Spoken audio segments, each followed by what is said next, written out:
துரதிருஷ்டவசமானது. எப்பொழுதுமே ஒரு கூட்டம் நடத்துறோம்னா, நீங்க பார்த்திருக்கீங்க, மதுரையில ஹிந்து முன்னணியோட மாநாடு 5,00,000 பேர் கலந்து கொண்ட மாநாடு. கீழே ஒரு சின்ன குப்பை பாக்கெட்டு கூட கிடையாது. சேர் எல்லாம் ஒழுங்குபடுத்தி, அந்த மாதிரி எப்பொழுதுமே கட்சியில கட்டுப்பாடை வச்சு அதன் அடிப்படையில கட்சி வளர்த்திருக்கணும். அது நடக்கல, தப்புதான். ஆனால் நிர்வாகம் என்ன பண்ணுது? காவல்துறை என்ன பண்ணி இருக்கு? ஒரு கூட்டம் நடக்குதுன்னா அதுக்கு தகுந்த அளவுக்கு போலீஸ் பாதுகாப்பு அரேஞ்ச்மெண்ட்ஸ் இருந்திருக்கணும். அங்க யாரும் இருந்ததா தெரியல. மேலும் மாண்புமிகு மத்திய உள்துறை அமைச்சர் திரு அமித்ஷா அவர்கள் இது எப்படி நடந்தது, காரணம் என்ன என்பது பற்றி மாநிலம் மத்திய உள்துறை அமைச்சகத்திற்கு ஒரு அறிக்கை சமர்ப்பிக்க வேண்டும்னு கேட்டிருக்கார். மாநில அரசாங்கமும் ஒரு ஜுடிஷியல் என்கொயரி ஆர்டர் பண்ணியிருக்காங்க. இதுல கவனிக்க வேண்டியது, ஒரே இடத்துல பல பிணங்கள் இருக்கிற மாதிரி ஊடகங்கள்ல படம் வந்திருக்கு. அப்போ அவ்வளவு பேரை ஏறி மிதிச்சு கொன்னது யார்?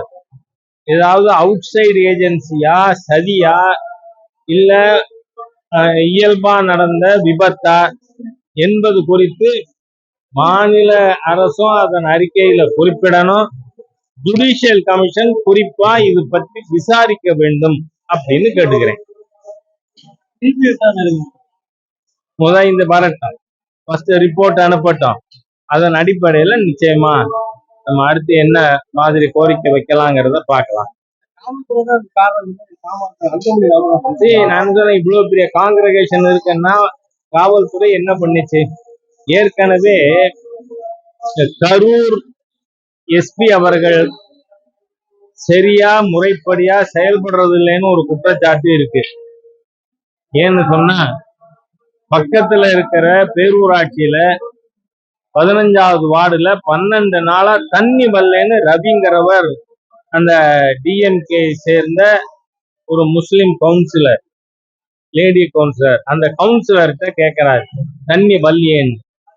தண்ணி வரலன்னா எனக்கு என்ன தெரியும் அப்படின்னு.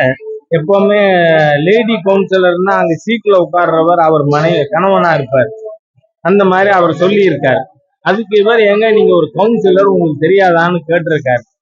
அப்போ அந்த கவுன்சிலருடைய ஹஸ்பண்ட், 2 மச்சனைங்க, மாமனார், 4 பேருமா போய் அந்த ரவிங்கிற நபரை வெளியில இழுத்து போட்டு மிதிச்சதுல 70% ஹார்ட் பம்ப் பண்ண முடியாம ஆஸ்பத்திரியில சேர்த்தாங்க. ஆஸ்பத்திரியில காப்பாற்ற முடியாதுன்னு வீட்டுக்கு அனுப்பிட்டாங்க. ஆனால் நான் போன் பண்ணி இது சம்பந்தமா ஏன் இன்னும் எஃப்ஐஆர் போடலன்னு கேட்கிற வர எஸ்பி எஃப்ஐஆரே போடலையே. ஒரு சம்பவம் நடந்திருக்கு, கலெக்டர் அறிக்கை அனுப்பியிருக்காரு, அவருக்கு ரிப்போர்ட் கொடுக்கணும்னு. அப்ப எஸ்பி ஏன் எஃப்ஐஆர் ரிஜிஸ்டர் பண்ணல? அதனால கரூர் காவல்துறை திராவிட முன்னேற்ற கழகத்தின் கரவேட்டி கட்டாத திமுக காரரா செயல்பட்டு கொண்டிருக்குங்கிறது தெளிவா தெரியுது. அதனால அதுவும் ஒரு காரணமாங்கிறத இந்த ஜுடிஷியல் கமிஷன் சொல்லணும்.